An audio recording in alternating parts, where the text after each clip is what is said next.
Когато френския маникюр не е достатъчен и трябва да измислите допълнителна декорация към него, тези лесни цветенца може да ви свършат много добра работа. Всичко необходимо за изпълнението е черен гел лак, бял, прозрачна база, с която да разреждаме цветовете и малко злато под формата на фолио. Накъсайте толкова парченца от златното фолио, колкото цветенца ще има върху ногтите и ги поставете навсякъде, където ще рисувате цветя.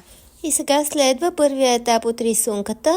Правим сянката на листенцата с черно, силно разредено с прозрачната база, която поставихме на палитрата. Имитирайте листенца на цветенце, като в началото приложите по-силен натиск на четката, след това изтеглите бавно до тънка линийка. А сега с плътен бял цвят този път ще поставим белите листенца.